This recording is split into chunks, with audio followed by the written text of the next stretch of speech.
Magandang araw sa lahat. Welcome po ulit dito sa atin channel ang Biyahe Ikomida. Maraming salamat sa lahat ng nag-subscribe, indeed.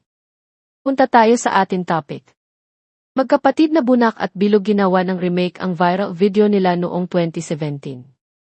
Ang viral na magkapatid na sina Bilog at Bunak ay bumalik sa social media at gumawa ng remake ng kanilang viral video. Maaari itong maalala na bumalik sa 2017.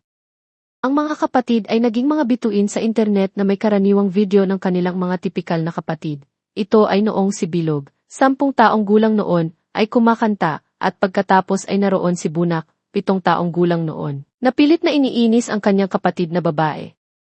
Ginawa nila ang remake ng kanilang viral video at inupload ito sa TikTok. As of this writing, halos 10 milyon na ang views ng video.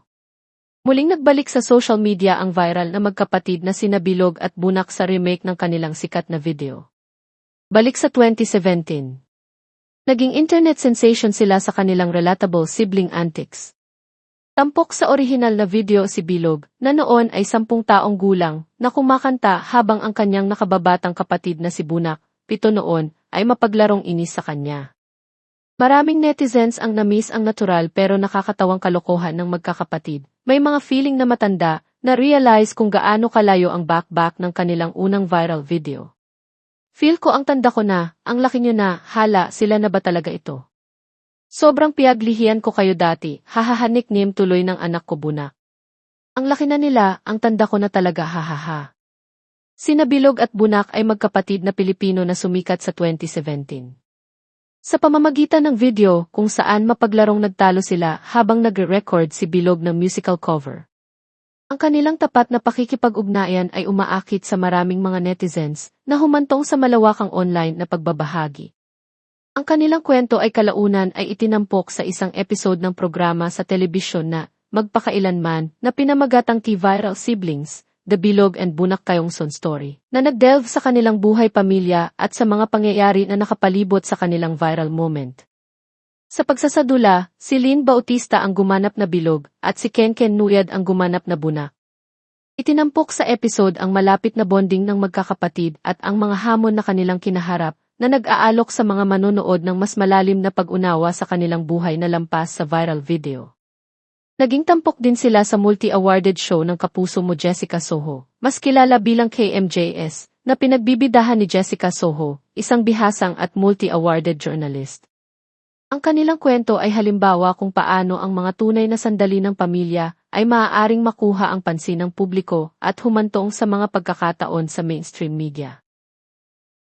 Nung ako'y bata pa, nanginginig.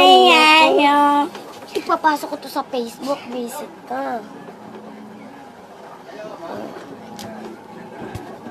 Mamatay mo naman, kakasali nga. Ako sa makakaibin.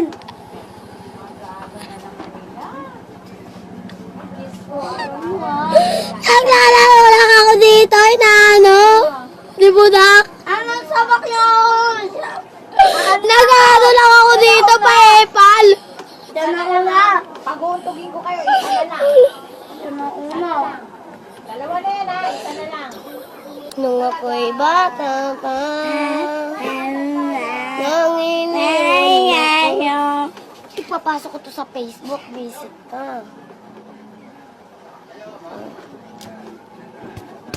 Mamatay mo naman, kakasali nga. Ako sa makakaibin. I-follow sila sa TikTok at TheNigirl0_0. At yan ang ating latest showbiz chika update for today. Huwag kalimutan mag-subscribe, click the notification bell for more showbiz chika updates, like and share the video at pakisuportahan po ang ating Facebook page. Maraming salamat sa lahat ng nag-subscribe, indeed. Magandang buhay sa lahat, paalam.